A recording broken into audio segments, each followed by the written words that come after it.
What's going on, everybody? D-Style Boxing here. This is another edition of Aftermath. Thanks to those, by the way, joining me live and those joining me on archive. If you're listening on the recording, make sure you hit the like button, all right? And let's see if by the end of this live stream we can get over 50 likes. So let's go ahead and get it started right now, and we'll go from there. Of course, I'm D-Style, but TBH 206 here in the building. How's it going? We got Boxing with Spicy here. How's it going? Make sure you subscribe. Thank you. Definitely make sure you subscribe to our YouTube channel and all that good stuff. I'll put the link there in a little bit. Of course, Bruce Goss in the building. Bruce and we're Goss also here with you, man. All All gas, no breaks, man. Salute, gas, no breaks, absolutely. Brother. And we also got Mr. O'Hara in the building. How's it going, brother? Doing well, man. Kind of tired. All right, just right. How you guys doing? I'm doing good. Can you hear me? Yeah, I can hear you fine. All right, perfect. All right. So let's go ahead and get this one started. I just want to start off with the fight that was on the undercard of the Vergil Ortiz fight, which was Marlene Esparza. I thought she looked good, but TBA, did you get a chance to watch her fight? Yeah, I saw that fight. I saw the majority of it, not the very beginning, but like I would say the last part of from second and third round onward. I thought she boxed pretty well. It was a quality opponent. Who's mine? Yeah, she really, the other girl came to bring it. But we know that Marlene's a boxer, inside boxer, like to score points and, and likes to coast. So, it was a typical fight for her. But the only problem I would say once again is mainly the I don't know. I mean, maybe it's not about body shame or anything, but let's be honest. Like, I mean, maybe she needs to get a new nutrition, because if she fights someone that puts her to work even more, and actually. She look tired too? A little bit. Well, not really. She looked better than the last couple fights, but just, I don't know. It just seemed like, I don't know. Maybe she needs to be a little bit more aggressive or something like that. But regardless, though, I thought it was a good performance, but that'd be the only thing I would draw back from. Look, I don't know who follows me on Twitter from my YouTube channel, but if you guys don't have Twitter, make sure you sign up to Twitter and subscribe to me or follow me. I mean, but I actually tweeted out some stuff about Marlene, and I mean this, okay? Marlene Esparza it's one of the most attacked boxers on Twitter, in my opinion. She gets attacked for everything. Okay. Oh, she can't knock anybody out. She's not fighting in a division where people are knocking each other out. Okay. This is not something abnormal or some shit like that. I think Marlene is doing just fine. She's a unified champion. She's the ring champion, and she wants to be undisputed. I think she's doing her thing. Oh, but she lost to Sinisa. Ain't nobody going to beat Sinisa down there. Nobody. Right. So it is what it is. But Bruce Goss, what you think of her performance? D-Style. When I was watching the undercard, I saw them go to her dressing room, and I'm just starting to get hip to women's boxing. I accept it. I'm starting to get into it. And I saw her and I said, "Damn!" I said, she kind of looks like a mother-in-law, and she doesn't look in really good shape. But and then I saw her opponent. What was her opponent's name again? Guzman. Guzman, yeah. Guzman, very tight. Just had that mesomorphic body. But then when I saw them come down to the ring, it reminded me of a 2-ton Tony Galento, man. She had moves. She was fast. She was hitting hard, throwing a lot of combinations. Really surprised me. I mean, I'll give her a lot of credit, and I thought she won the fight. She's definitely not going to win a body beautiful contest. But some people have that type of body. They deal with it. I didn't think she looked gassed at the end of the fight. Women's boxing. We got the 2-minute rounds, and I thought she held herself well, bro. And like I said, man, I thought she surprised me. She was a little bulldog in there, and at that weight class, man. I'm not as familiar with it as you cats are, but bro, she was. I just say. Go ahead, Bruce. Go ahead. No. I thought she passed the test, man. Maybe she gets crucified and doesn't pass the eye test. But bro, she was in there to fight. She fought. She won. God bless her, man. Hey, really quick, Nando Llama, saludos to the panel and the chat. Hey, thank you very much. Saludos, saludos. Absolutely. Hey, boxing with Spicy. Talk to us, Spicy. What you think about Marlene Esparza's performance? I think it was good. It was good. I have to be truthful and say I didn't pay much attention to it. But what I did see, she was good. She was all right. That's is that how you feel? I'm Team Estrada, so she tweeted out saying that she would have knocked her out. I think I'm all about the entertainment part of it. That was the most entertaining part of that fight. Okay. All right. Ryan, talk to us. What you make of her performance, brother? It was solid. I watched it, but kind of like what Spicy said, I didn't have my full attention on it. I was actually working at the time, but I was still able to catch a majority of the fight, and I thought she fought really well. Going off what Bruce said, I'm not going to say anything about the whole body thing. I mean, the first time that I saw her fight, I was like, wow, that's interesting. She doesn't have the boxer body, but then you look at Tyson Fury and look at what he's been able to do. So I kind of look at it like that. But I think she won 8-9 rounds of that fight. It was an entertaining fight throughout. But, I'm not really surprised that Sinisa Estrada said that. They kind of have bad blood, so it goes hand in hand. But overall, very impressed with her performance, and excited to see what she does next. Yeah, it'll be interesting if that fight could even happen. By the way, now that Estrada has left Golden Boy, but we will see. But I just like. Why don't people like Marlene? Like I get because she's boring in the ring. I think a lot of fighters are boring in the ring, in my personal opinion, and they got all types of love by the same people, right? Oh, because she's arrogant. I know a lot of it, like the blonde bomber's arrogant, and she ain't nowhere near as good as Marlene, right? Is there any fighter that hasn't exemplified arrogance at one point or another? That's what I mean. Like oh, she talks trash. Okay. Oh, she doesn't. Does she? I guess. I mean, that's what I've heard. I've heard she does talk trash, but I wouldn't say it's good trash. Some people just aren't meant for trash talk. Vergil Ortiz is not the type of guy that talks trash. Right. He can if he wants to, but I don't think that's really him. And he said that during the Zoom chat. He can if he wants to, but you're gonna know right away that it's not really him. And I will say that I've interviewed Marlene a couple times now, maybe 3 or 4 times. She's always a fun interview, so I don't really understand where the hate comes from. It's probably, it's Mexican pride. You choose one fighter. It's kind of like, who do you like more? Barrera, Morales. I'm sure a lot of Mexicans were going at each other over who their favorite Mexican fighter is. Think about when I was growing up, obviously in Yuma. The older Mexicans where I grew up were like, oh yeah, Julio Cesar Chavez, and I was like, go De La Hoya. De La Hoya won twice, and all the Chavezes were salty. It's the same thing. It goes on from generation to generation. Hey, Remy, I appreciate it, brother. For the super chat, saludos, T-Style, Bruscas, TVH, Reina Spicy, and Ryan. Okay, look, but here's my thing though, like. I got to put up with a lot of fighters that I consider boring, and everybody's like, "Oh, it's a sweet science," and you got to respect it.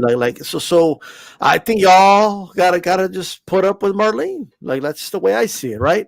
Now, look, to me, Estrada is better than Marlene, but that's okay. Like Marlene doesn't just because Estrada's better doesn't mean Marlene's not good. You know what I mean? And I think that's the problem. Like everyone's comparing her to Estrada, who's probably like just one of the best. But hey, she wants to go for Undisputed. I think that'll be a big accomplishment for her.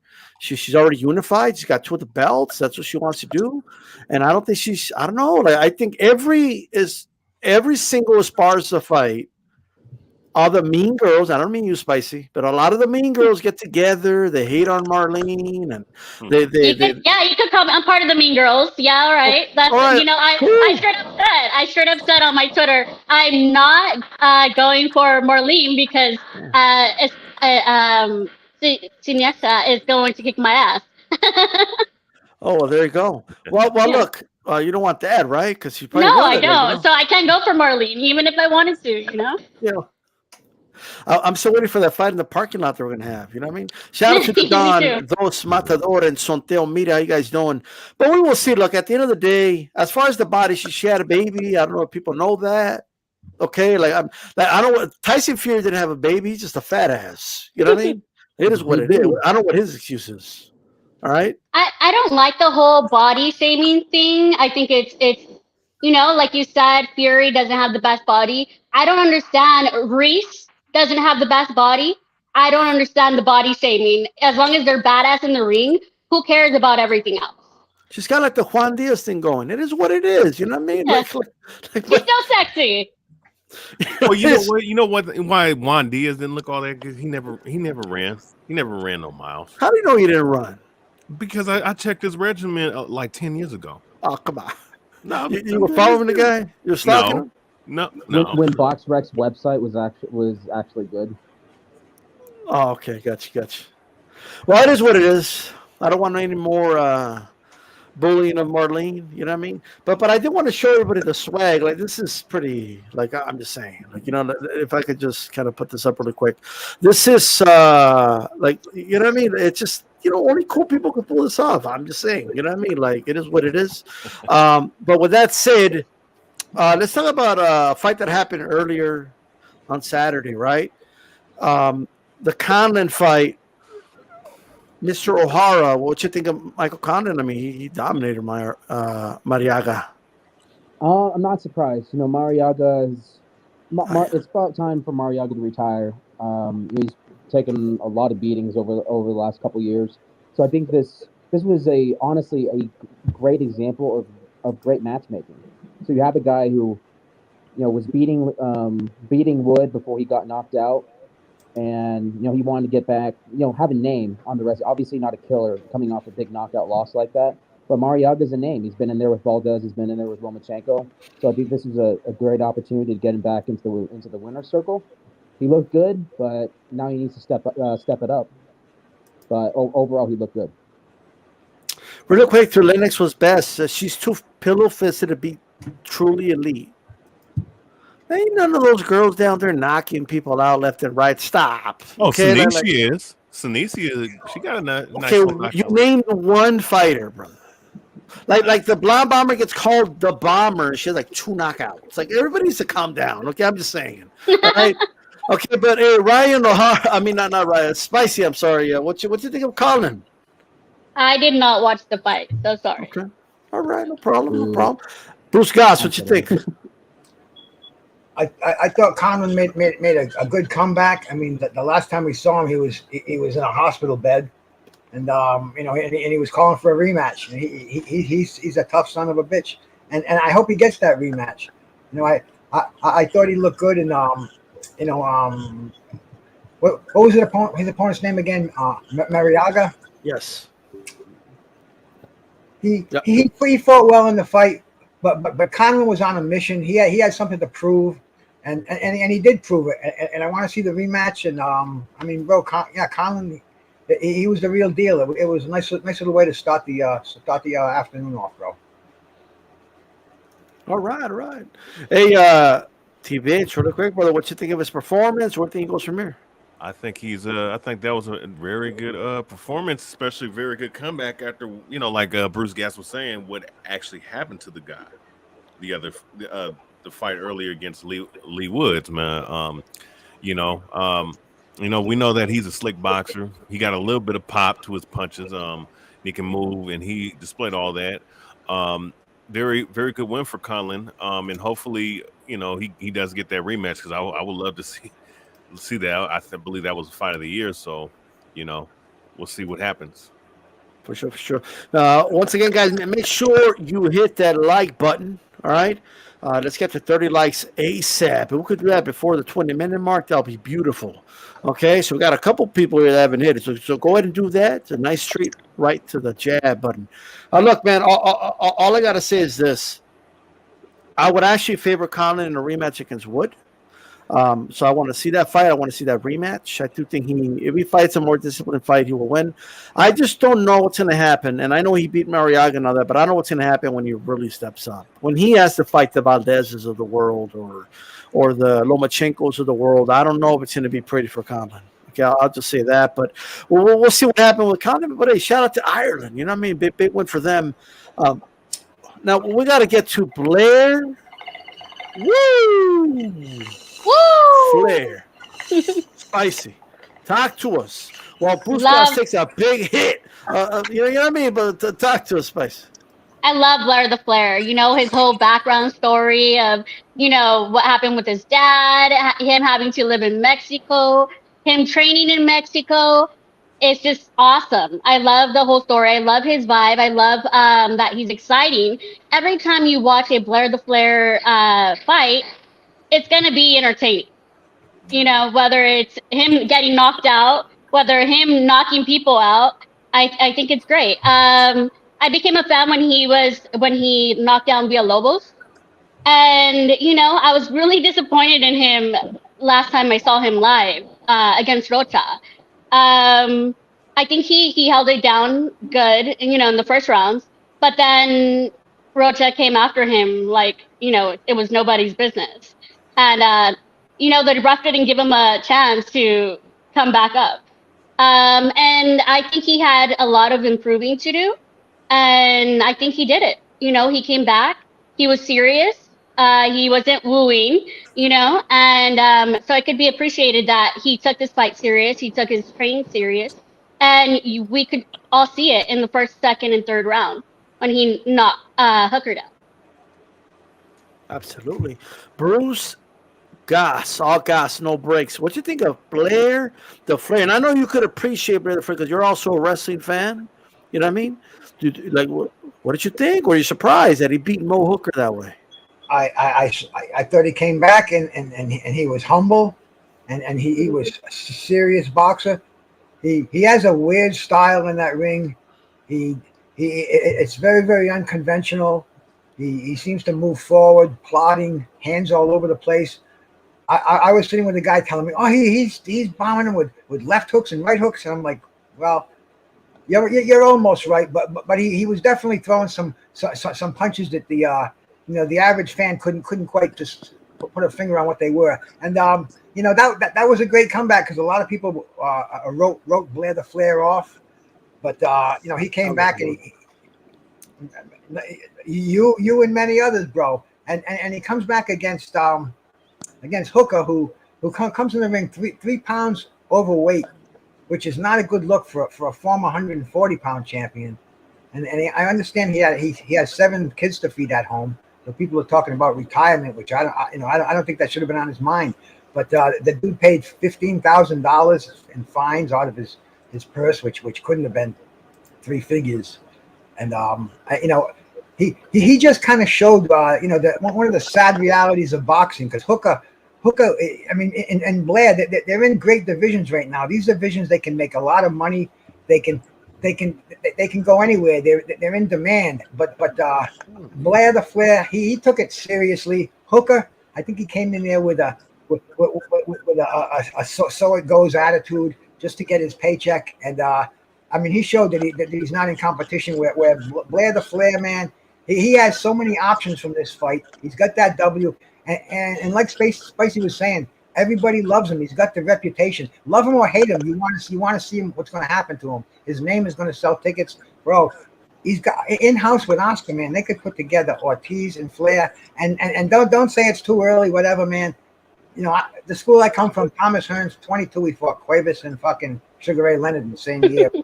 So I don't want to hear this marinating bullshit. I want to see these guys mix it up. I'm a fan.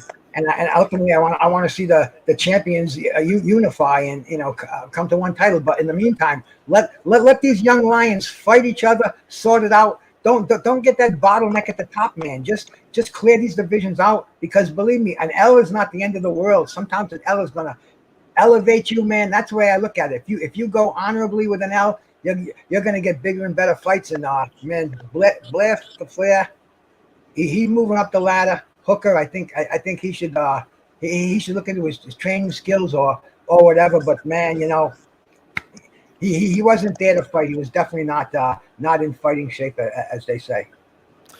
Well said. Lennox was best says, looks like Fury's going the biggest challenges by calling out Chisora. We might touch on that later. Remy, Marlene doesn't have kill power, but has great boxing foundation. Finally, something positive in the chat about Marlene. But you still have to mention the power. It's all good, okay? Lee Groves, the Conlan southpaw stance, height, reach advantage, hit, and foot feints, and precision effectively froze Marriaga into place. Well said. Lee Some Groves, call it the boring. Encyclopedia of boxing. Yeah, that's right. Now, some call it boring, but to me, it's a definition of ring generalship. Shout out to the Don, JC. G Funky says, Conlan looked sensational. Man, all right. I put Spicy showed no love for Conlan. She got no time for Conlan. Like, you know what I mean? On a Saturday afternoon. I was fighting Conlan. What? All right, Lennox was best. I think the problem with is these style when they don't have enough power to gain respect. You don't have to be a KO artist. Well, while she was stopping Suleiman tracks, I'm just saying. You know what I mean? Spicy, were you one of the ones that thought that Suleiman won the fight against Marlene? I'm biased. Sorry, I have to say that right away. No comment. Okay. No comment. Yes. Fair enough. Okay, the Don. I'm going to work on another one tonight. Shout out to the Don, by the way. Nando Llamas Marrega played the jabroni role to perfection. Man, you guys are brutal. All right, one more from Lee Groves. Cobbs won because he showed plenty of Blair and surprised the flair. His waistband said it all. Business. Okay, that and the fact that Hooker was nowhere near his best resulted in victory. Shout out to the boxing realm. JC in the building. How's it going, JC? Hit my like button, guys. And we're at 27. Just three more likes. I get to 30. You know what I mean? Like just three. That's all I'm asking for. A like. I'm not asking you guys to go to the coal mines like Eric Lorda from Ringside Reporter says. I'm not asking you to dig a 7-foot hole for me. All I want, okay? I'm not asking you to put some pavement. Just hit the like button. Yo, boxing historian, a.k.a. TBH, talk to me. Well, what's going on, brother? What did you think of Blair the Flair beating Mo Hooker? I thought it was going to be the end of Blair Cobbs, to be honest. But 3 knockdowns, and he felt some adversity going into the 5th, 6th, 7th round. And I thought, like, Maurice Hooker, what the fuck are you doing? You should step on the goddamn gas pedal. You letting this dude just run around the damn ring, hit you with a couple pity-patter punches. You know what I'm saying? Not cutting the ring off effectively, letting this man move all around the ring and just coast to the damn ring. Yeah, woo. Yeah, woo. Right. Wooing all over Hooker. No, that's exactly what he did. He was just running around and shit and making this dude look stupid. Like, man, look. Maurice Hooker, I don't know, look, with my man T. Crawford and the rest of them, Bomac and them guys was doing in the corner, but it wasn't working. Or he didn't apply whatever the hell they was telling him to do in that damn corner, and it just did not work out for him. But yeah, man, Blair Cobbs, he stays in the pack in the welterweight division, possibly can get a fight. Hell, he could get a fight with Errol Spence if this Errol Spence Terrence Crawford fight, which most likely it won't happen this year. He could face him. Hey. And shout out to Juan Hogan. He says, I gotta earn his like. I gotta step up my game. I just need Juan like. That's all I need to get to 30. You need One. That's it. Hey, Ryan, First of all, I don't know. I'm generally asking, who did you have winning that fight going in, and were you surprised by the outcome? No, I actually had Blair Cobbs winning this fight. I know some people might call BS. I actually had Blair Cobbs winning this fight. I did hear that they had to, end sparring for Maurice Hooker early. A couple of sources told me that they were ending it early. He was getting roughed up in sparring, is what I was told. So that was kind of a sign. Also, Blair Cobbs switched his team. So he's training with Roger Romo, and he also added Vasily Lomachenko's former strength and conditioning coach, Cecilio Flores. And I've heard about Cecilio Flores for years, and I thought, wow. You add in the fact that, Hooker's gotten beat up in his last couple fights. Things aren't going so well in training camp. Blair Cobbs is still relatively young, still has that swag, and change, and switches to Roger Romo and Cecilio Flores, I think that made a huge difference. And on top of that, as Lee mentioned earlier, Lee Grove said, he kind of lower, like, simmered down the Flair talk and focused more on boxing. I think it showed in the ring. So I wasn't surprised with what we saw. I was more surprised the fact that he knocked down Hooker as many times as he did. But I wasn't surprised at all that Blair won. And he did tell me in our pre-fight interview that, if he wins the fight, he wants Vergil Ortiz next, which could happen. If the Spence Crawford fight doesn't happen, maybe Vergil fights Blair. Maybe he fights David Avednesian. There are some options out there. All right. Okay. Look, I'm gonna be honest. I couldn't believe what was happening. I was in complete, like, what the hell's going on over here?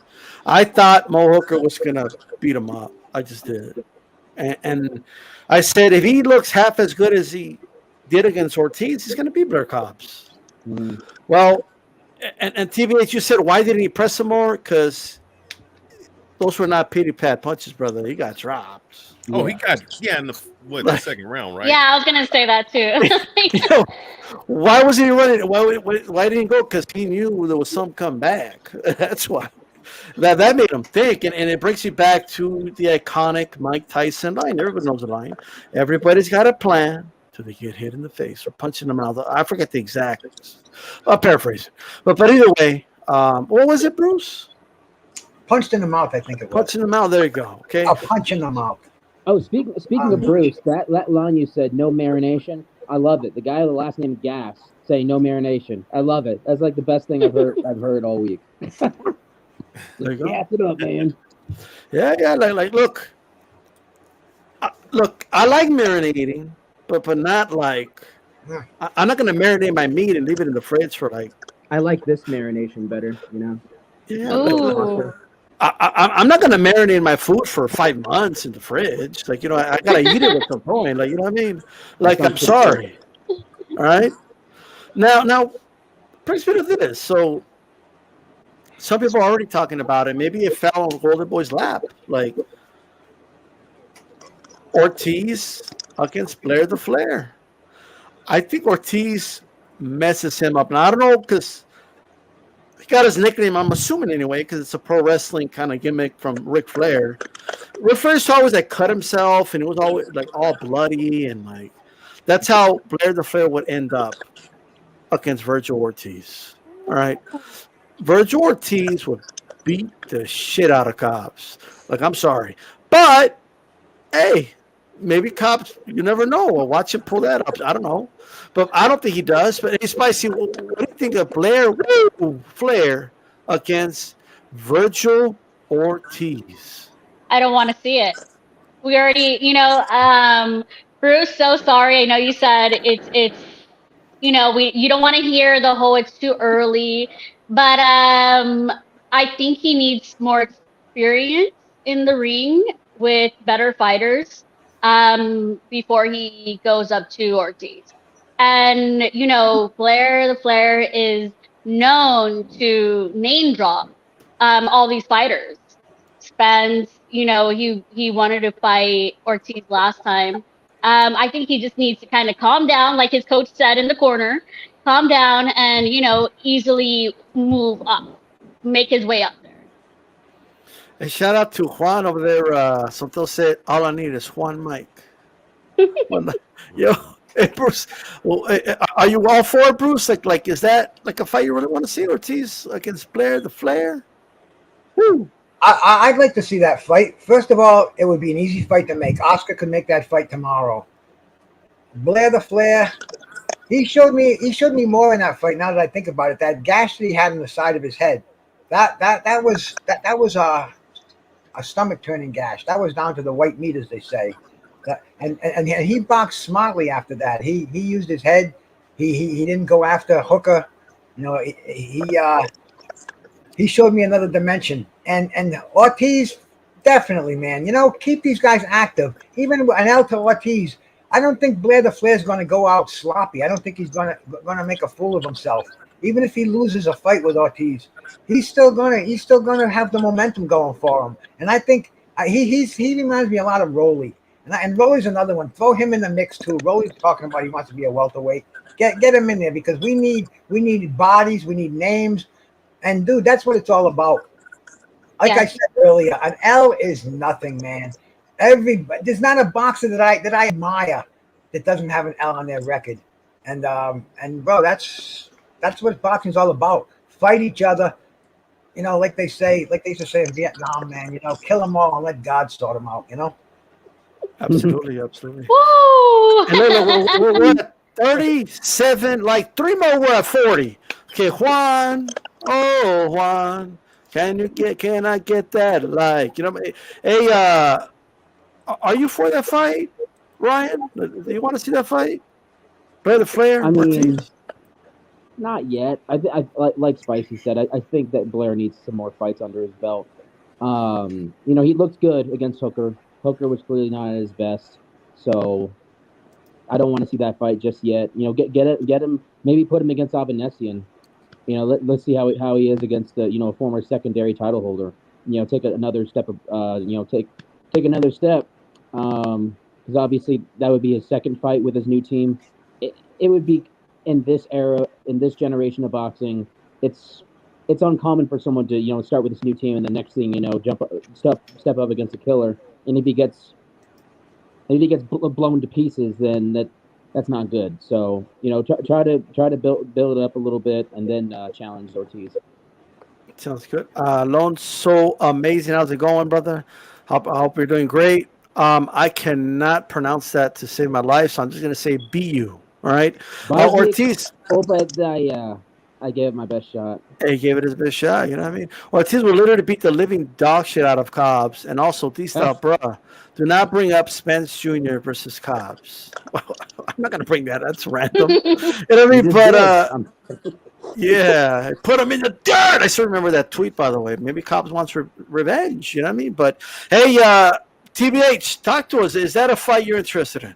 What, Blair Cobbs and he's gonna get clobbed, that's for sure. Yes, him against Ortiz. And Ortiz? Are you kidding me? Yeah, I would like to see that fight. You know why? I smell an upset. You remember when Triple H kicked Ric Flair out of Evolution? He blooded them all up. It's kind of like that, you know what I mean? That's kind of what it would be like. Not gonna lie, I've never watched a single WWE match, and I never will. So there's that. Probably not a bad thing. No thanks. Not one. I'll watch Jarrell Miller get in there if you get my drift. Like you never seen Stone Cold, The Rock, nothing. No. You never smelled The Rock? No. I just saw them make funny faces and looking like they were like they were having a bad night after having a rotten chile relleno, sending you right to the bathroom. Everyone just looked like they were ready to go jump on the toilet. Not for me. Now look. Here's what I'll say. I would like to see the fight because I do think Blair Cobbs will give him a tough go around because I do think his ability to cut off the ring. Look, hear me out. The dude, listen. I like Vergil, man. I like his demeanor. He's a cold motherfucker. But here's a problem with here's a problem I saw. He has a good stiff jab, but he likes to load up on his every single punch. And this dude McKinson wasn't all that bad, and he kept pivoting out back into the center of the ring. Now I'm not saying that Blair Cobbs has that kind of skill of footwork. But his mobility for him to make him chase him around. And Blair Cobbs hit a whole lot harder than that dude. I think he's going to give Vergil Ortiz a good 10 rounds. And he might get stopped in a later round. So I would like to see him fight Vergil Ortiz just to see how Vergil can actually adjust to fighting a guy like that. Because if you're not look, I saw some holes in Vergil's game this past weekend, and I think that Blair Cobbs can give him some work. I think he'll get knocked the fuck out, Blair Cobbs, but Blair Cobb's still going to give him some work. You went from, are you kidding me? You should be arrested for suggesting that to, you'll give him a great fight, guys. Like I mean, it sounds like you want to see the fight. Oh, just for the record, just because I'm apparently the king of misunderstandings on Twitter, I was referring to WWE, not an Ortiz Cobbs fight.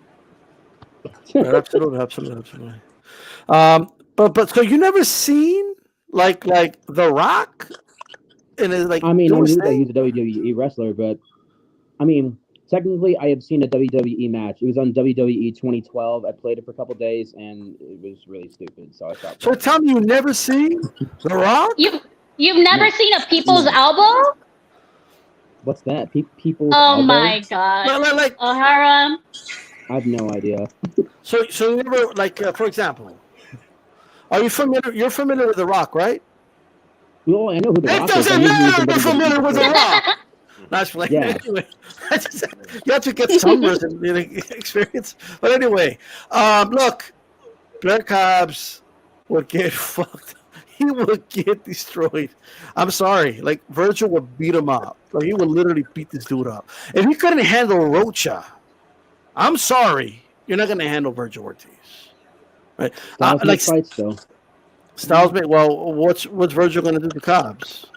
Oh, he's gonna win. I mean, he'll win by knockout, in my opinion, but it's not gonna be as easy as people think. I don't know what TBH's name actually is, but is your name Bruce? No, that's Bruce. What's your name? Ryan.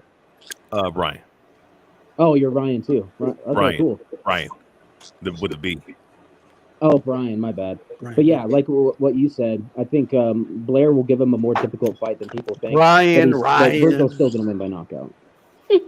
Same thing, you know what I mean? Like, Yeah. yeah. So anyway, look, Blair Cobbs did his thing, surprised a lot of people. You know, some people picked him to win. You know, I think he was a 3-1 underdog. Was Something crazy like that. Yeah, he was a pretty big underdog.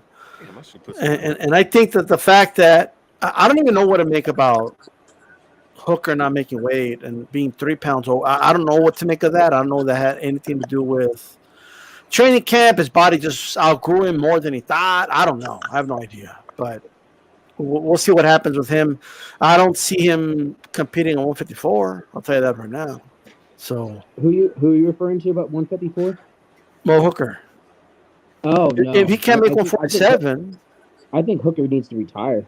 Honestly, you know, I think the knockout against Ramirez is what did the most damage, and it's just been a mess ever since for him. I think it's time for him to retire. I know it's difficult. I think he has 8 kids. I know someone said 7 earlier. I think he has 8. I could be wrong on that.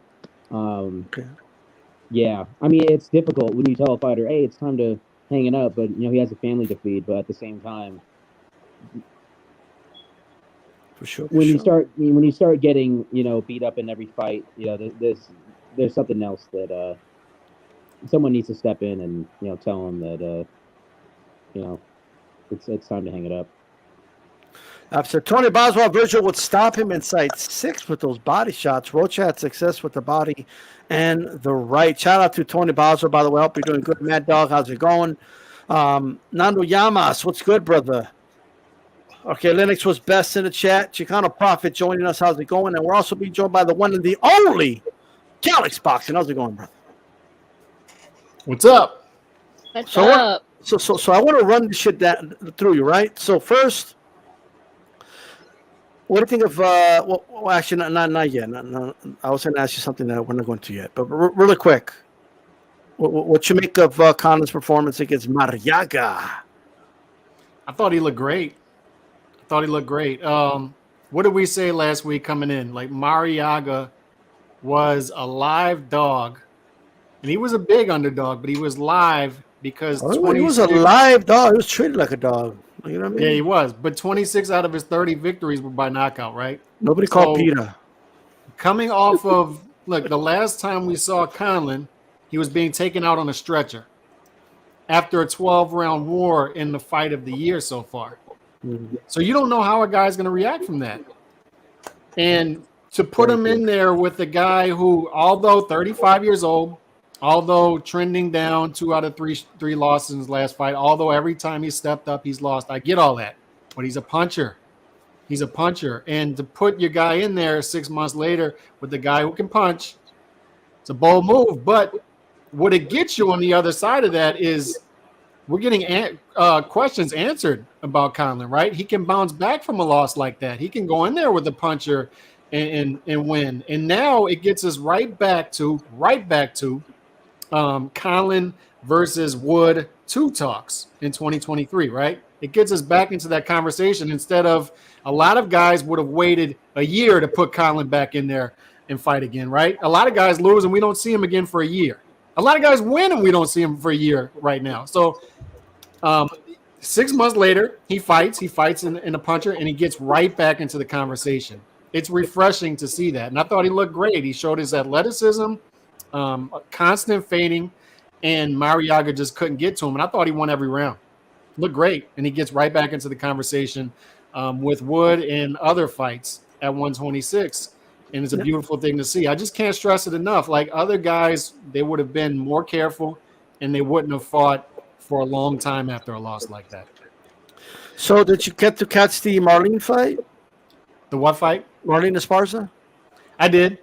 So it was a good fight. All right. Are you gonna go at her because of her body, like some people out here? I'm just saying, TBH. You know what I mean? Or no, I'm not gonna go at her. It was a good fight. It was a good fight sandwiched in between two fights I really wanted to see, and it delivered the goods. That card delivered the goods for the most part for me on DAZN. And what do you think of this swag right here, like this? That's good swag. That's good swag. Okay. And you know the story behind that is she's not tall enough to sit on some of those stools, so they have to put her legs up so her legs don't go numb. So that's the story behind her putting her feet up on the rope. I don't know if I believe that because the stools, don't they have like the in the middle, the wood part, don't they have that? I don't know, but you put your feet up there. But okay, that's what I'm told. The story behind that is. So, hey, it is what it is. She's too short. It is what it is. Hey, really quick, a winning boxing. Vergil is a beast. There you go. Have you changed your mind about her and Estrada? Is it still the same result again if they fight? In your opinion, same result. Okay, all right. Same result. Outboxed. You know, you guys do know she won a bronze medal for this country, right? You guys are aware of that. I just want to make sure you guys are aware. That's right. You know what I mean? So I'm just saying. All right. Is boxing historian hating on her? Is that what's happening? I'm just putting that out there. Everybody's hating on her. All right. Like, I'm just saying. But in all seriousness, the other fight was what was the other fight? Somebody help me out. That was Blair Cobbs. Blair Cobbs. Hooker. Yeah. Woo. Yeah. Woo. What you think? You're the other guy that never watched wrestling in his life too. So no, I don't even know if you understand the Blair Flair concept, but I kind of do. But we have two people in the chat that have never seen wrestling. That's right. Unbelievable. Trash. It's a trash. What a trash. How do you know it's trash? You never seen it. Yeah. But look, I like the WWE appeal he brings to the sport. And I was saying this on my podcast earlier. Like, we used to call them popcorn movies coming up, like the movies that are not good, but you still, every time they're on TV, you got to watch them. You just got to watch them. There are certain movies like Teen Wolf. Like, Teen Wolf is a terrible concept. The dude turns into a wolf halfway through a basketball game and then keeps playing and scores like 80 points, and everybody in the crowd stays there and still watches him score 80 points. He's a wolf.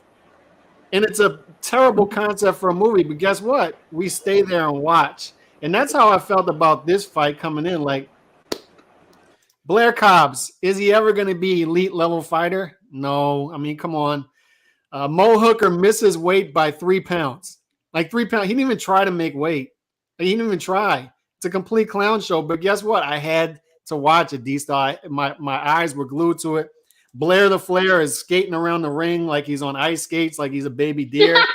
somehow landing punches that are flush and knocking Mo Hooker down. And Mo Hooker just looked like he looked done. Like, and that's what I'm saying. Vergil Ortiz damages fighters. I understand that Mo Hooker has been in other wars before, but he looked done. And I think it's not just because mentally he looked check out, but I think Vergil damages fighters. He damages them. He does. Absolutely. Look, guys, I appreciate you guys hitting that like button, man. I know where Juan's at. I don't know if he hit it, but we're at 41 likes. I appreciate it. Okay, let's see if we get to 50 by the top of the hour. It's much appreciated. Make sure you share this video on our social media platforms. Let's talk about Vergil Ortiz.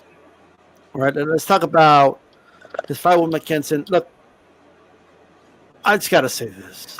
I thought he looked good. And by like round three, I felt he was on cruise control, and I thought the fight was over at that point, to be honest with you. I tweeted that out. I said, this fight's pretty much, it's only a matter of time at this point. And that is the ultimate in boxing. When you control fights so much that everybody kind of already knows it's over, and it's only a matter of time, that is as dominant as you can get, okay, in boxing. Now, granted, we got to take his level of opposition to certain or whatnot, but I was told that McKinson was going to give him all types of problems, and shout out to everybody on the other side of the pond, right? I think wasn't Lennox was best one of them. Like, was it saying that McKinson was going to give him all types of problems and oh mate, you don't understand, like this and that. Like I don't know, I'm just saying, but I thought. Look, he was a little too aggressive in the first round, and it looked good, but I don't know if it paid off in the long run, but that's my opinion. But let's get the panel's opinion here. Boxing was spicy. Talk to me. What did you think of his performance? Whoever said that, McKenzie was going to dominate, have they ever seen McKenzie fight? He can stay in the ring. He does good with the, in there once he is in there, but his fights are very boring and he doesn't have much of a punching power to him. So it was a no-brainer that Ortiz was going to, beat him. As far as the fight, I think it was a good fight. Ortiz did great. And I think, the closing part where he's like, I kind of was having a tough time at the beginning, but then towards the end, I dominated because I listened to my corner. I think that's exactly how the fight played out. All right. Bruce, gas, no breaks. What you think of Vergil Ortiz's performance? I like Vergil Ortiz. He fought he was fighting a guy who was very, very defensive minded. And he knew right away that he didn't have to worry about the retaliation. He was trying to get inside. I liked his body punches. He kind of threw those punches like almost like Bernard Hopkins nailed Oscar De La Hoya with. They didn't look like they were hard. They didn't look like they were hitting the right spot. But man, they just nailed that liver, and you go to your knees. And if you've ever been hit with one of those, you know what I'm talking about. You can watch that referee just count in front of your face. But that's. Vergil Ortiz is definitely a special fighter, man. But and I want to see him fight, like you said, Cobb, if it's an easy fight to make. There's so many possibilities. And he had an easy night with McKinnon. McKinnon, he really he didn't want to engage. He didn't have the power to keep Vergil Ortiz off. He tried to run, tried to survive. I heard he was supposed to fight Ortiz earlier in the year. That's why that was the fight Ortiz had to pull out of because of the intestinal virus that he had. And I don't know why they rescheduled it. That should have just been a pass for McKinnon because I'm sure that he's probably going to get more fights at 147 because, like I said earlier, that's a rich division right now. He didn't embarrass himself, but and he also he also showed he's viable. He's got a name now. So, I mean, it was a comeback fight for Ortiz. Nothing great. It ended as we expected. I had a couple of different scenarios on it. I was wondering if maybe if McKinnon took him into the later rounds, but then I saw from the beginning that Vergil.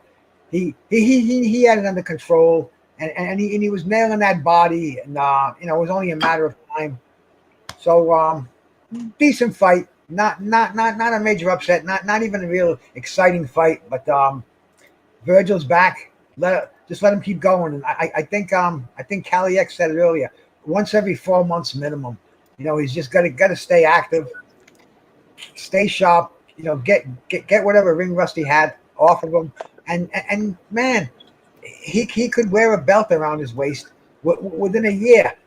If Vergil and Bud are gonna, if Spence and Bud are gonna play patty cake, I'm putting that at the PG level. they're gonna do that for the next year, then Vergil Ortiz has nowhere to go but up.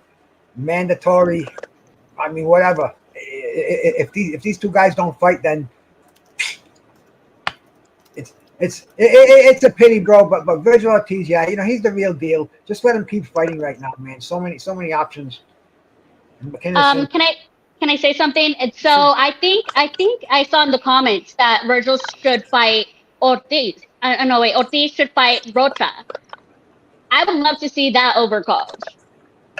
Or someone with we're asking so much of Cobbs and just other fighters. Why aren't we asking this from Ryan Garcia, Ortiz? Absolutely. And by the way, where's Juan? All I need is Juan Juan Tan. Juan don't want to see me on top. He's too egotistical. Like, I need my like, Juan. I'm just saying, I'm almost at 50. All right, you denied me at 20. I'm just saying, go ahead. Real quick, I'm reading on Twitter right now. Dan Rayfield is saying, per sources, and take this with a grain of salt. Breaking news. Breaking news. A deal for Spence Crawford is nearing completion, and the fight is penciled in for November 12 or 19, likely in Las Vegas, assuming it's finalized. PBC is already looking at undercard possibilities with WBA regular titleist Stanionis likely to appear. So we'll see. Sources say. I'm not surprised. Looking at Terrence Crawford's body language from his interview with Jeff Zimmerman over the weekend, Crawford doesn't normally smile during interviews. He's usually really serious. And he kind of paused, and you saw him smile. Like hopefully it happens this year. And when I saw that smile, I had a feeling we're really close to a deal. So it's good news. Hey, Nando Llamas, I appreciate this. Virgil is destruction and destroy. R.I.P. Marvelous Marvin Hagler. Hey, absolutely, man. Shout out. Look, he's right there, right behind Bruce, right behind me too. The Four Kings. You know what I mean? He's right behind Calix too. Four Kings. Look at that. All right. So look. Ryan, what you think of his performance, brother? I thought Vergil looked great, honestly. In the first couple of rounds, he was kind of loading up on every punch, and when he listened to his corner, go back to precision, it was over from that point. Once all five people in the corner. Yeah, once he listened to his instructions in the corner and targeted the body, it was game over. And like Bruce said, I think the way he throws the left hook is really similar to Bernard Hopkins. He looked good in there. His jab looked great.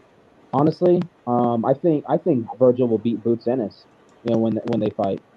Right now, in my opinion, I think Ennis is kind of boxes kind of like a welterweight Roy Jones Jr.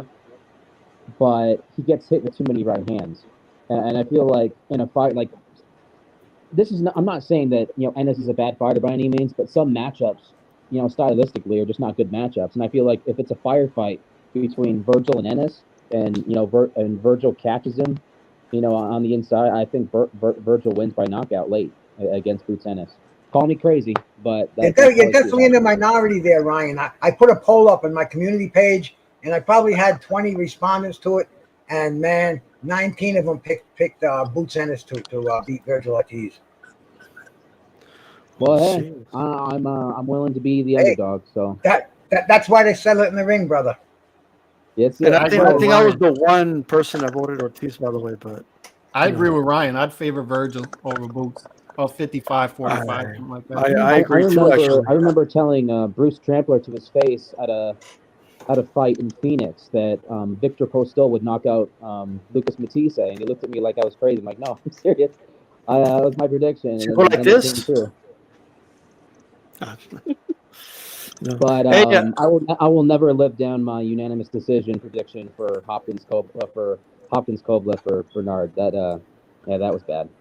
Yeah, that's what it is. You know what I mean? Hey, TBA, talk to me, brother.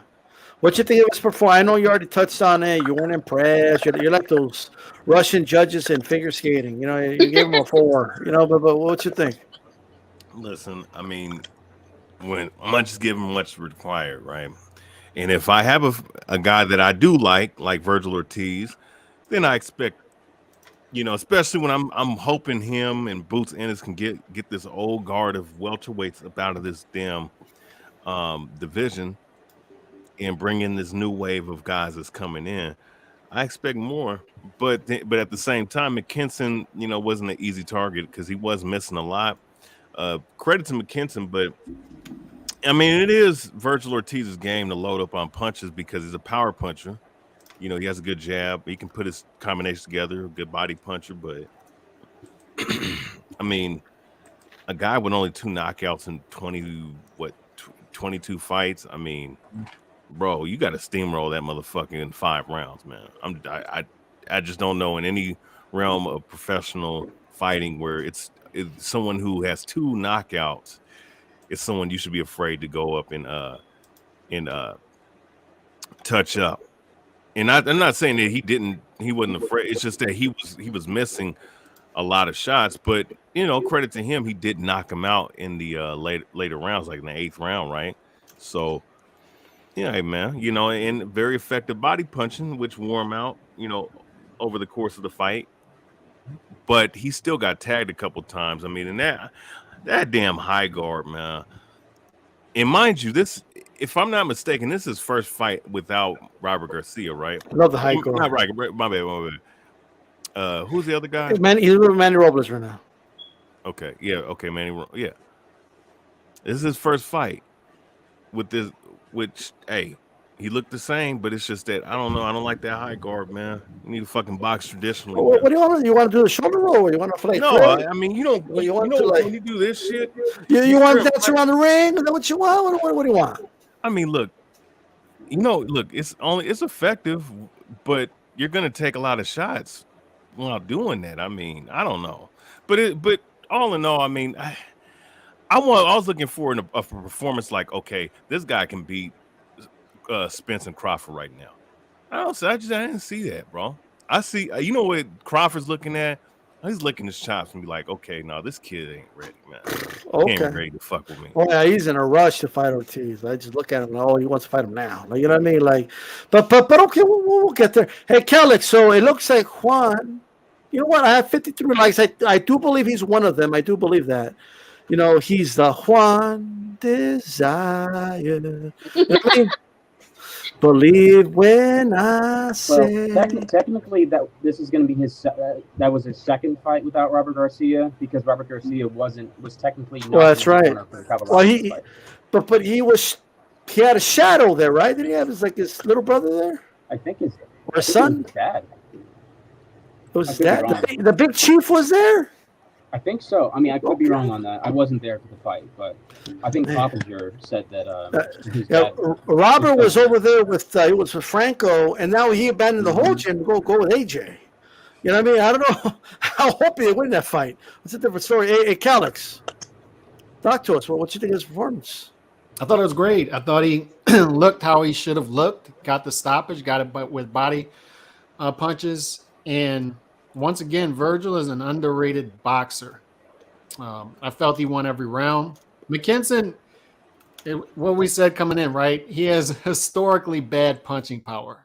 2 knockouts in 22 fights. And I looked up his resume, too. 4 years ago, he fought a guy with 159 losses and 12 draws. I couldn't believe it.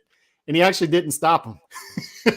So that's how bad his punching power is. But if your punching power is that bad and you graduate from domestic level to top level to where you can come to the States and fight a top 10 guy, you have other attributes. You have boxing ability. That's what we said about Malignaggi, right?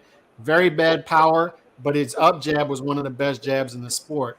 McKinson showed survival skills. He showed that he could box his way through trouble. He showed survival skills, got his way through, but there was never a point in the fight where you saw remember when Jimmy Kelly fought Munguia a couple months ago and Jimmy Kelly was giving Munguia problems early on in the fight? That never happened in this fight.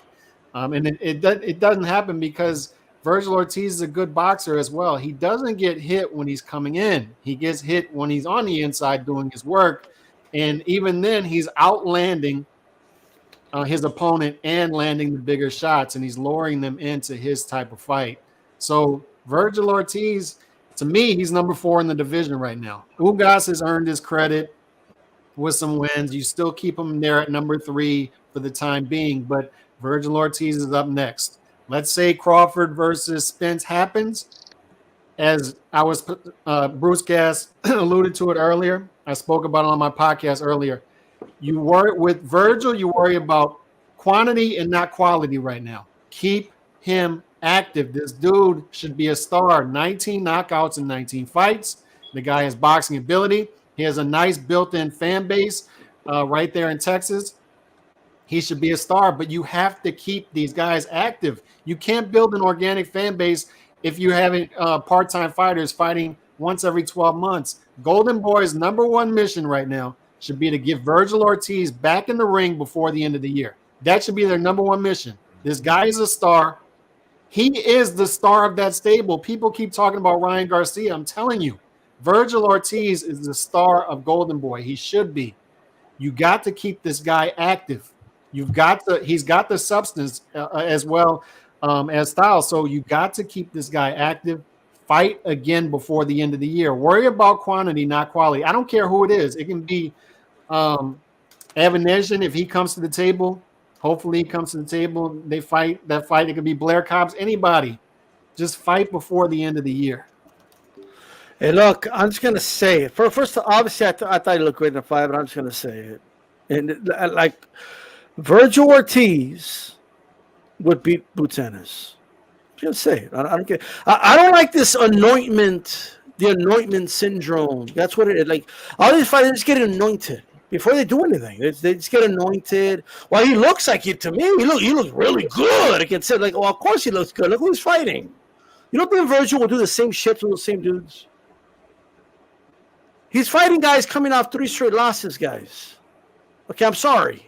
All right? He's fighting guys that are showing up to pick up a paycheck. That's just the truth. Say what you want about McKinson, he wasn't showing up to pick up a paycheck.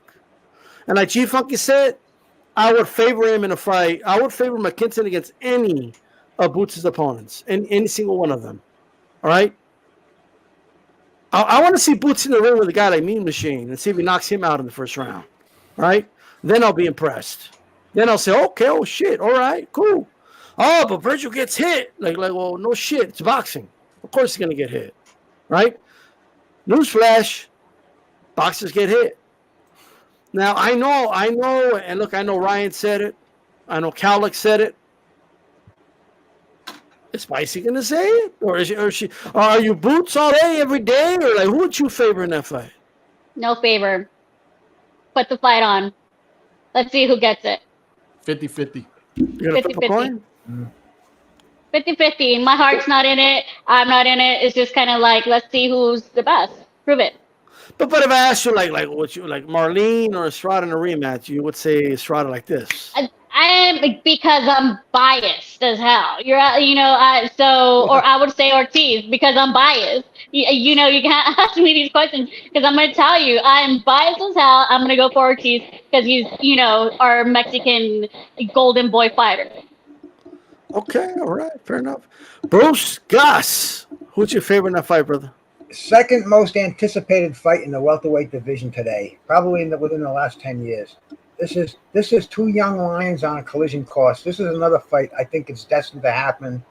And man, I can't pick a winner in this fight yet. They're both thoroughbreds. They're both blue chippers, undefeated. Man, this is, like I said, this is another Leonard Hearns in the making. Man, these guys are going. They have to fight each other. I hope it's at welterweight because welterweight to me is a lot more prestigious than 154 or higher than that. Man, I think they should make this fight within a year and fucking hit it, bro. Hit it, man. This is when Leonard Hearns owned the title. We had guys like Donald Curry and McCrory and fucking Marlon Starling on there. That's what these guys are, man. Let them mix it up, and man, this is what makes boxing great. When all these guys walk around like cock of the walk, and then they look at each other and say, "Come on, let's get in the ring and see who's the best here." That's why you got those 4 kings behind you, bro. I mean, because that's what these guys are capable of. That and they just need a kick in the ass and realize this is boxing. This is the greatest sport in the world.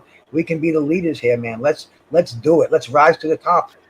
Ortiz and fucking Boots Ennis, yes, absolutely. 50-50 fight right now. No, I do want to just to correct I mean, Clayton was not coming off 2 losses, in fairness, right? Because I did say that, but Clayton wasn't. I'll just say that, okay? But look, Calix, who's your favorite in that fight? 55-45 Vergil, just based off of experience and not just the eye test, but both. I'm high on both their talent level. I've just seen more from Vergil, and I think he has more layers than people are giving him credit for. So I would say Vergil, but enough, just to echo what Bruce said, enough with the over marination. We don't need to see these fights marinate and marinate and marinate. We need this division unlocked. If Crawford and Spence do fight in November, that's a good start. Finally, we'll get the gridlock at the top over with. I'm assuming those guys will be, if they do fight, I'm assuming that they'll be busy with each other for the rest of 2023 as well, because I'm pretty sure there'll be a rematch clause in there somewhere, or they'll fight each other again. But there's enough room underneath that for guys to fight each other. There's no reason for Vergil and Boots to have to wait 2-3 years from now, all the way till they're up at 154 to fight each other. Just fight. Stanionis is there. Butayev is there. Cody Crowley's there. Conor Ben is there. You've got a ton of talent in this division, all guys in the same coming up. Fight each other. As G Funky always says, it's a dumpster juice division, and that's inexcusable for a division this talented. It's got too much talent in it. Get the fights made. Absolutely, absolutely. I already went to him. I apologize. TBH, who's your favorite in that fight? Surprise. I already know the answer, but go ahead. Give it to me. I mean, it's tough. It's tough on both ends because both of those guys can hit. They both have. You want to say Boots? I'm gonna say Boots. Yes. I see. You know why? What are we doing over here? I mean, look, the dude's big as fuck. I mean, he's from what I heard, he's 6 feet, 6'1". You know, taller than what they list him as. Long, it's bigger. I mean, the only thing is like if Ortiz's jab can work on the inside and set up those power punches, because they both are susceptible to getting hit because they're both guys that have to open themselves up to throw the knockout blow. But I think if I was to say who I'm looking at would win, and I believe it would be a barn burner of a fight for 5 or 6 rounds, but I think Boots has a little bit more power than Vergil, and I think he gets knocked out. I just want to know where Juan's at, bro. I've been waiting for that dude to post another comment for the last 30 minutes. The dude has disappeared on me. You know what I mean? So I'm just saying, tell me, Juan. Don't tell me it was a mistake. You know, I'm just saying, okay? But here's what I want to talk about, because there's Calix, Bruce. I get it, right? Look, don't get me wrong. If they announce the fight tomorrow, Boots versus Ortiz, I'd be ecstatic. I would watch the fight. But here's my but, okay? If Crawford and Spence are not going to fight each other, like if that's not going to happen, then those two motherfuckers got to defend the belts against Boots and Ortiz. Is what they need to do, okay? I'm not going to ask these two young guns to kill each other in the ring for nothing, for no belts or nothing, while these two champions refuse to fight one another. Oh, you guys soften each other up, and then maybe we'll fight. Maybe we'll throw you a bone and give you a title shot later down the line. No, sirree, Bob. If you two fight each other and it's announced you're going to unify and fight for Undisputed, I'll be the first one to tell Ortiz and Boots, get in the fucking ring, fight each other. The winner fights for Undisputed. I'll be the first one to say that. But if you're not going to fight, I don't want to see they got to fight each other. Meanwhile, we're going to get fucking Spence versus Thurman, like I really believe we're going to get. Okay? And then the Crawford, fights a rematch with, or he fights Danny Garcia or some shit. Okay? Because everyone's getting the shit. Mean Machine got a shot. Jose Benavidez got a shot. Danny Garcia got a shot. Like all these dudes, Campo got a shot. They all got shots at the title. All of them. Right? Olga's got his shot. Everybody got shots. But Ortiz and Boots are not ready. They're too young. They're not ready. They're not ready to fight for the titles yet. Ortiz needs, maybe in 2028 he'll be ready. But we got to hold up for a little bit. Okay, let them develop. No, hell no. They're ready. They're as ready as they're going to be, in my opinion. They're young. They're hungry. They're 100%. This is it. This is when you fight. Bruce, I want to start with you. Do you think Ortiz is going to get a shot by next year against Crawford or Spence? These styles, I hope that he gets a shot. I hope that Ortiz and Ennis fight, because I don't totally agree with you with what you're saying, man. You know, marinating. See, I just think fighters should fight each other, and if they have to wait to fight if Crawford and Spence don't fight and they have to leave the path and fight them, I just want to see these fights happen. There's so many. There's top 5 contenders, top 6, 7 in the welterweight division. Let them fight each other, and I'll be happy, man. I'm from that Clubber Lang school, man. You know, just let them fight.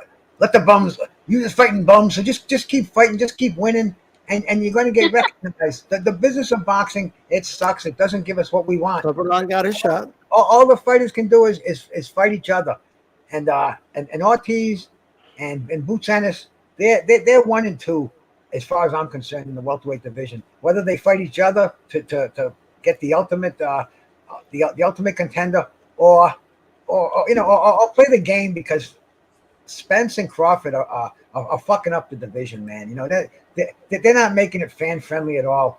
We don't know what's going to happen. We got this bottlenecking up there, like my brother Callie was saying, and until these guys just start fighting each other, man, because it'll sell. We're interested when names fight, especially in the welterweight division. That sells. So I don't know, man. Maybe it's guaranteed contracts. They can't get the dates now, and no, I don't know the business of boxing. I'm just a fan, and I think they should fight each other, bro. You know. I hear you. Hey, Remy, I appreciate it. The great Christine and Esmeralda up in here. I say shout out to you. I don't know if you're understanding what I'm saying, but what I'm saying is that if Crawford and Spencer are not going to fight each other, they should defend their belts against Ortiz and Boots. Mm-hmm.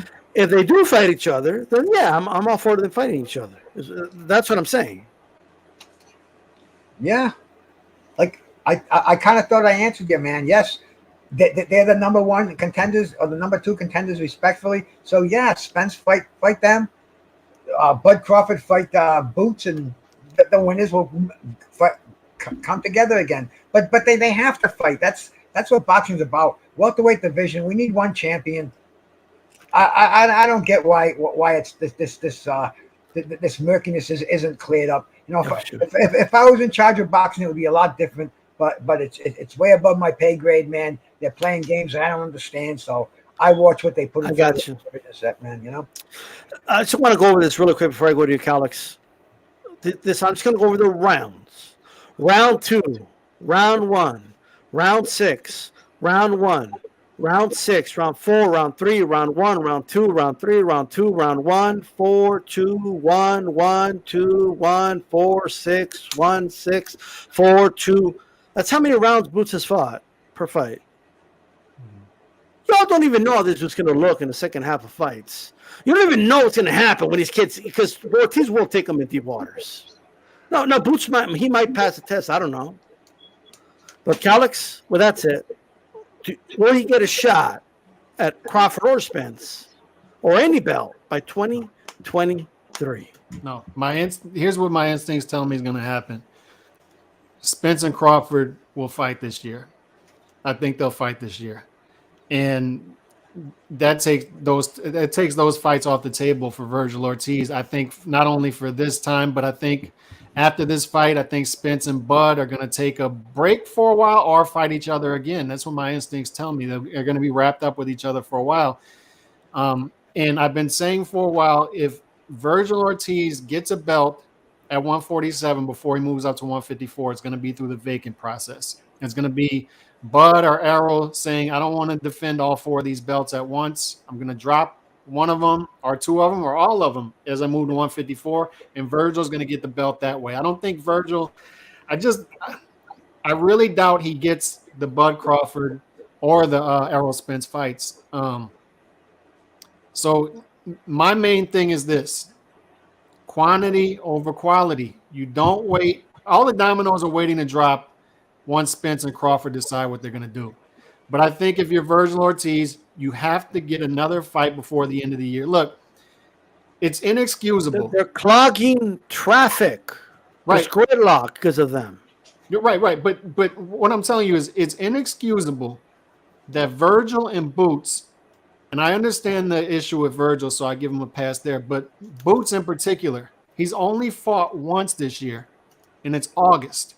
And he doesn't have another fight scheduled yet, as of I know. So a guy in Boots' shoes, if he's being ducked, which he is, Vergil as well, the top guys don't want to fight him, stay active, stay in people's faces. And another thing, Vergil's fans, super fans, and Boots' super fans need to realize you don't do your guy any favors by saying, oh, he's not ready yet, we need to take some more time. And I understand why you're doing it. You don't want his O taken. You don't want your favorite fighter's O taken. That doesn't do your favorite fighter any favors. He's ready. They're ready now. There's no reason if Errol and Bud fight each other that we can't start to get those fights underneath from the guys at the same level. Like you said, if Errol versus Bud falls apart, then Vergil and Boots should get those shots. They should be first in line. But if it happens, like my instincts tell me it'll likely happen, then they need to fight each other. Some of these fights in the top 10 need to develop because Bud and Errol, I'm telling you, if they fight each other, I don't think any of these fights underneath them, I don't think any of these fighters underneath them are going to get those shots because Errol and Bud are going to move up to 154 before they fight these guys. Gotcha.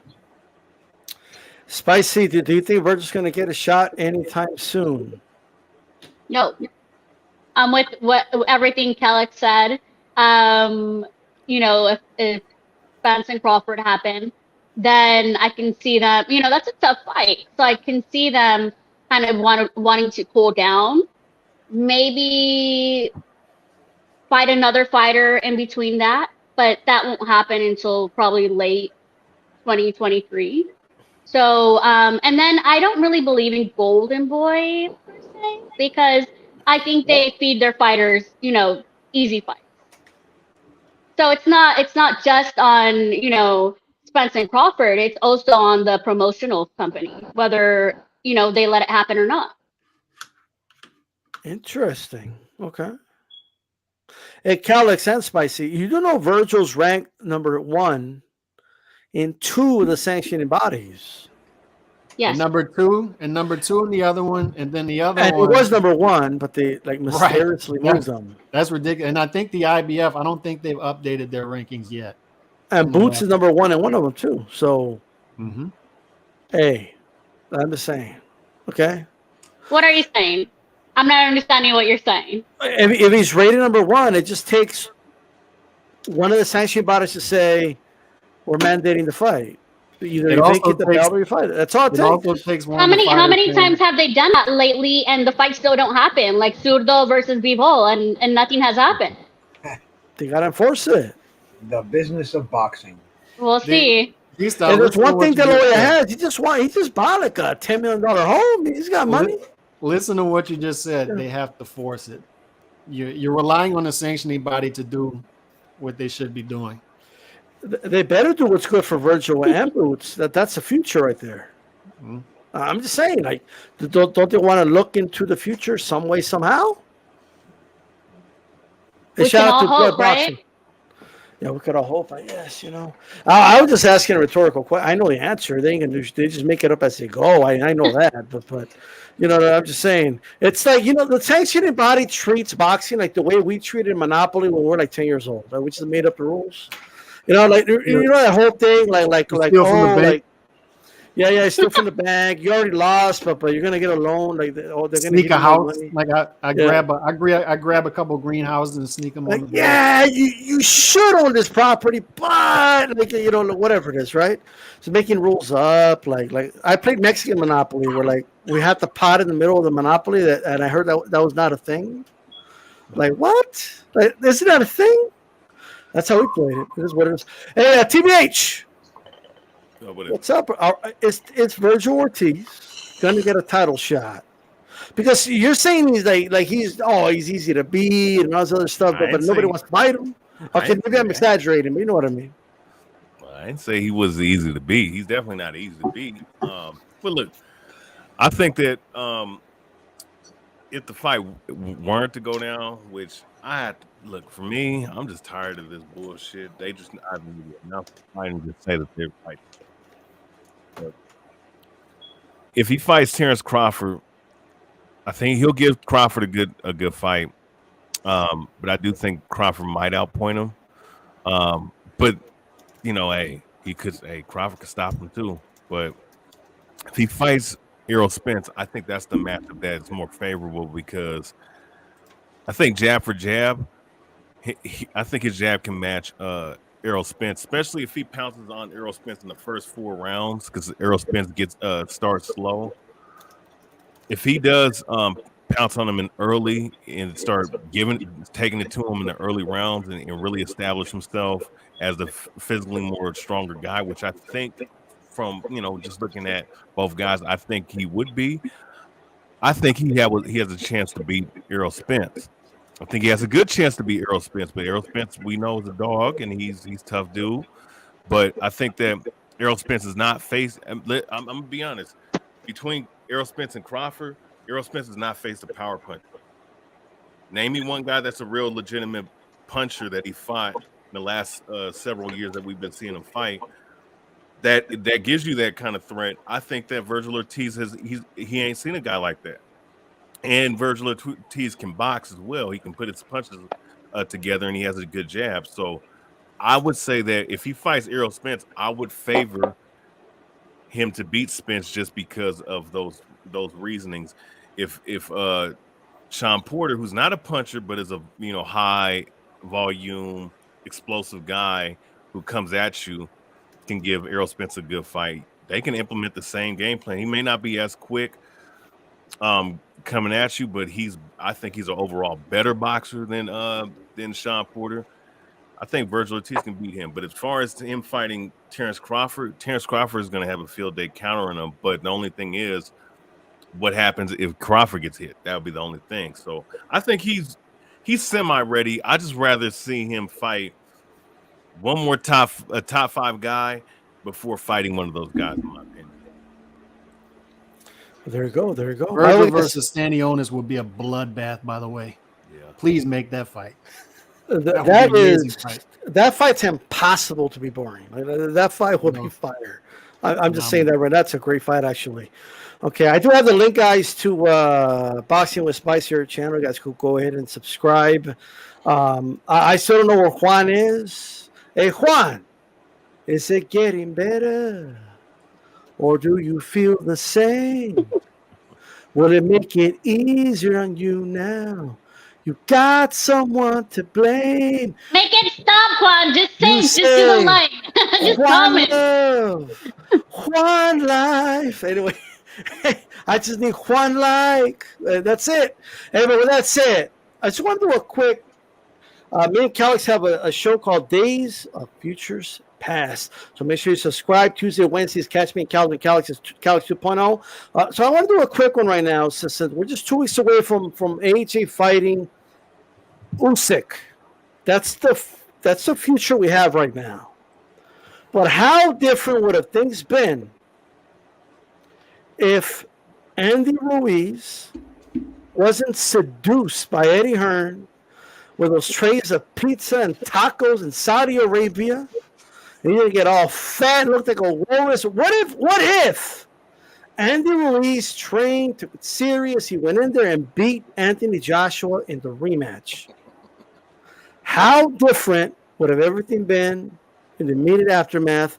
And right now, like how would things look right now in the boxing world in the heavyweight landscape? I'll start with you, Bruce, as the last question here. Well, Andy Ruiz. Once again, I'm going to have to go back and tell you who he reminded me of when he fought Joshua that first time, man. He had a little bit of that Tony Ayala in him, bro. You know, Tony Ayala. He'd go down, but he'd get back up, and he had these fucking fast hands that would come at you from all different crazy angles. But he didn't last long.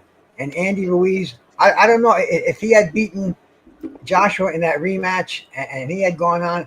I don't know if he could ever escape the lure of those tacos and those stacked pizzas, bro. You know, I don't know if he had it in him because Ayala didn't have it in him. Maybe that's the nature of those of those boxes. But hey, man, it would have been a different world for a while. It would have kept it interesting.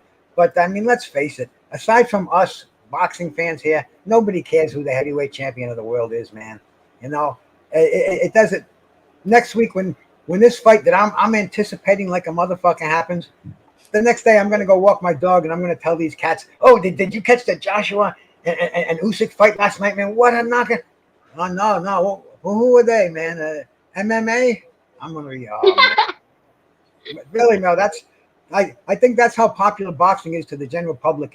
It's only the kindred spirits in here that really keep boxing going. And I don't think it would have made much of a difference to anybody else, but to us, it would have made it more interesting. And who knows what Joshua would have done? Who knows if he would have retired or come back? Maybe the fight that everybody wanted to see with fucking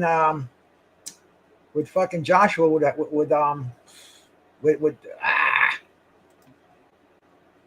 the crazy guy from Tuscaloosa, Alabama. Oh, Deontay. Deontay. Maybe that fight would have happened. Who knows, man? You know, the days of future past. I like that concept, style. I'd like to sit down and get into that because that could be a very, very, very heady topic there, bro. For sure. Okay. Calix, how do you think things would have played out if Andy Ruiz won that fight? How different would things been then and now? First of all, Bruce said Joshua versus Wilder. That fight, my instincts tell me that Usyk beats Joshua again. And if that happens, Usyk and Fury need to fight each other. And then Joshua versus Wilder still needs to happen across the pond because it would still be a huge fight. I would love that fight. But to answer your question, you just love Ruiz. Like you're just imagining that Ruiz would have won that rematch, right? I gotta say, this one Futures Pass, I did a lot of I changed a lot of things for it to happen. But yes, but I still think I still think that Joshua is still Joshua, right? Do you think that much luster would have came off of him had he lost? Yeah, I could see that. But Joshua is still a star. Even if he loses to Usyk, he's still a star, right? So I just think that the train continues to roll. I still think he would have gotten his shots, and maybe he'd still be in the position he's in right now, fighting Usyk in a rematch. And if he wins, he's got a shot for Undisputed if Tyson Fury. Everything would have came full circle still, huh? Interesting. I still eventually, right? Maybe it would have taken a little longer, but I think eventually it would have came full circle for him. I disagree. He's Anthony Joshua. He can move mountains. Look at how much money he's getting to fight in the middle of the desert. All right. He can move mountains. He's a star. So Canelo just lost. Nothing's stopping. How much did he pain? What's going on over here? Right? Like, imagine Canelo loses to Bivol, which he did, and then loses to Bivol again next year, which is highly possible if he fights him again. The train continues to roll because he's Canelo. Calix Boxing brought to you by Matchroom.com. The train rolls. Eddie Hearn's right-hand man right here. Very interesting take. Hey, Boxing with Spicy, by the way. I put the link in the chat, guys. Make sure to subscribe to her channel. I just want to... Thank you, guys. I want to ask you, so what do you think would have happened? Let's see Ortiz. Oh, I'm not Ortiz. What I'm talking about. Ruiz would have won that rematch with Joshua. What would have happened after that? How would have things been different? I think Ruiz would have eventually... Oh, and it breaks my heart to even say this because this makes me a traitor. But yeah, Ruiz would have probably lost the next fight. I think Ruiz he didn't get lucky in the first fight, but against Joshua. but it was very unexpected, even for him. And I think he just wasn't prepared to go along with what came with it, right? And he went wild, and that's why he lost in the second fight. And I don't think he would have, gone on a winning streak. And as far as Usyk and Joshua, I feel like Usyk wins again. And I definitely am with Calix. I want to see Wilder versus Joshua. No matter what happens. Yes. So if things would have still been this is interesting. Okay. Hey, TBH, if he would have won that rematch, what do you think would have happened? Are you in line, or everything would have been the same right now? You talking about that fat ass that got whooped in the rematch? Here we go. Oh, come on. Damn. Relax. I mean, this dude. Jesus I mean, this Christ. motherfucker. Look, I mean, I can. He's about to lose again, huh? Hey, those tacos in Saudi Arabia were good, though. He's about to lose again. They hooked it up. Man, They flew out a taco truck over there from and everything.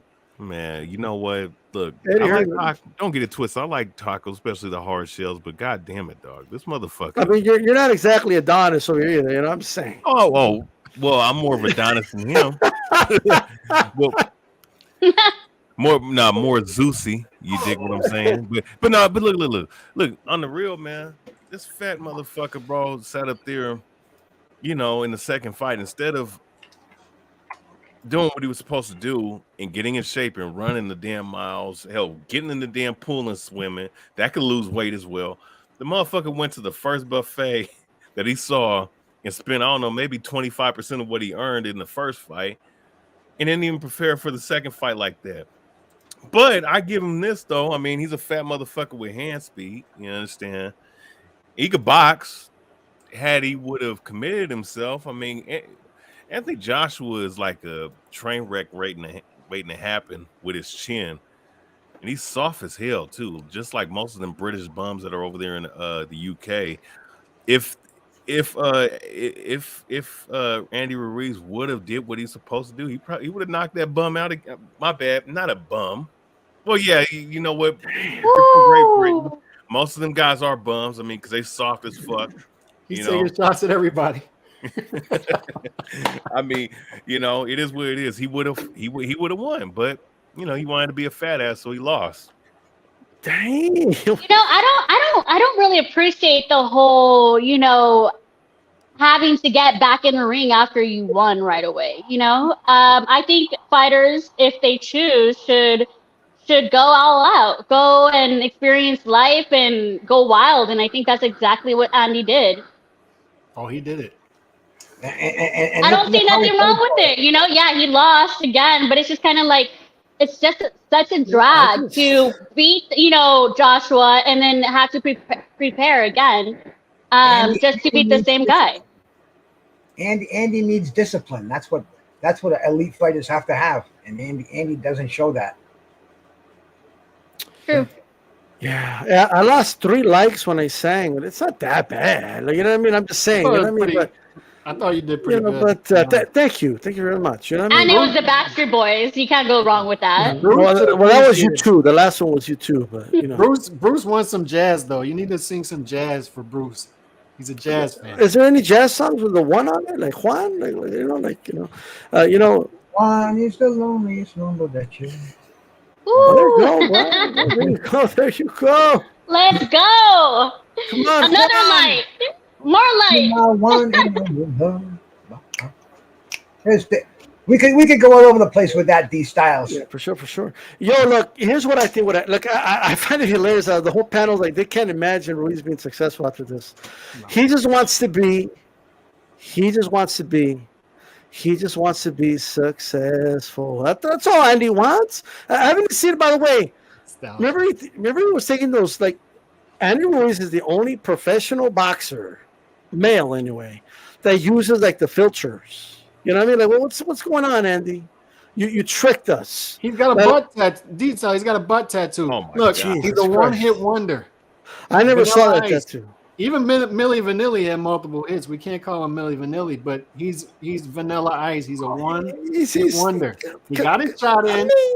He got his lucky shots in. Anthony Joshua would have beaten Andy Ruiz, even if Andy Ruiz wouldn't have eaten all the tacos. Even if Andy Ruiz would have came in his best form, Anthony Joshua would have been prepared for him in that second fight. He got his one shot in. He's going to lose in this fight too. He's done. For the sake. Oh, I think he's being too harsh. I definitely think Maurice is going to come back. He's going to come back. That's right. You tell him. Okay. Look. Here's the thing. So for the sake of the hypothetical, which it's a lot of, I know it's a lot to think of. He's got to give up the tacos, he's got to give up the pizzas, he's got to train hard, he's got to be committed, he's got to execute at the ring. It's Anthony Joshua. I get all that, right? But let's say he did all those things, which is like breaking the rules of Days of Futures Past, which is like we only change one little thing, but we got to change a lot of things. But I'm so I get it, Alex. But let's say all that. Andy Ruiz, I'm telling you guys right now, I agree with you guys that he loses the next fight. That he loses? Yes, he would have lost. Oh. PBC would have had all the belts. He would have fought Deontay Wilder. And Deontay Wilder would have been the undisputed champion of the world.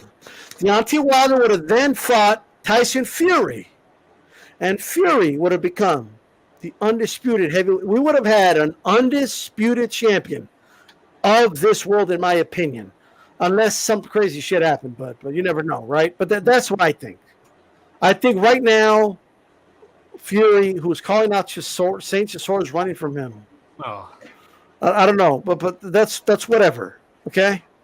With that said, guys, that is the show. I want to thank everybody that came on. I want to thank the chat. Shout out to everybody. I know I saw Nika there. She could put the link to her channel. If she wants to share her channel, the same with Christine. She could share her channel if you guys could subscribe. Subscribe to Boxing with Spicy. All right. Spicy, any final words before we let you go?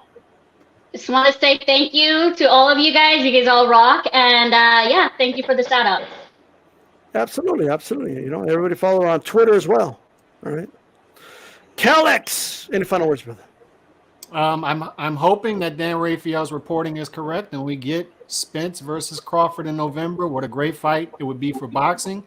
Not only would it be for welterweight supremacy, but likely for pound supremacy as well. So let's hope we get that fight, a true 50-50 fight.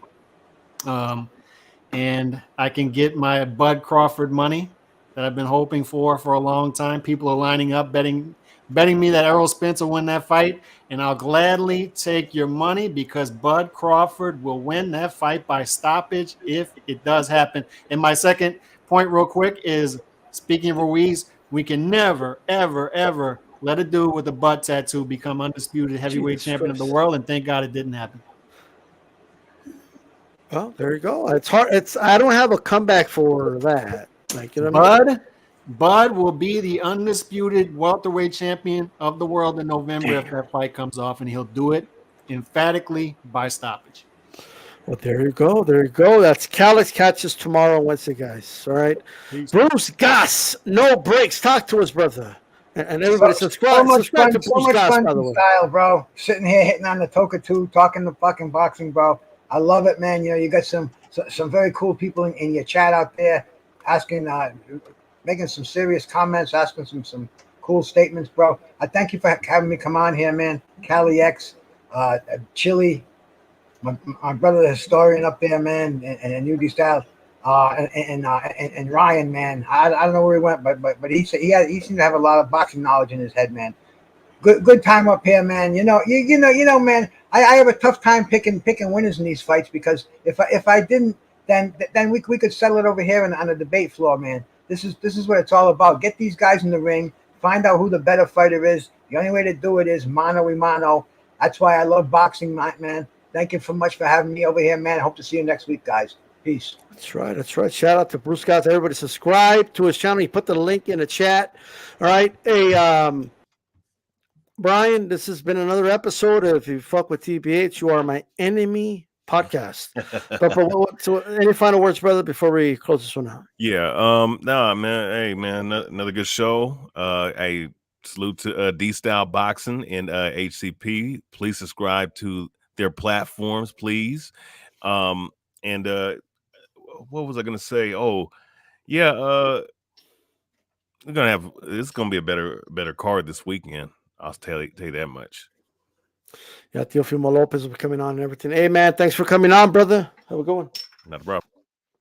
And make sure you guys subscribe to the to my channel if you like the content.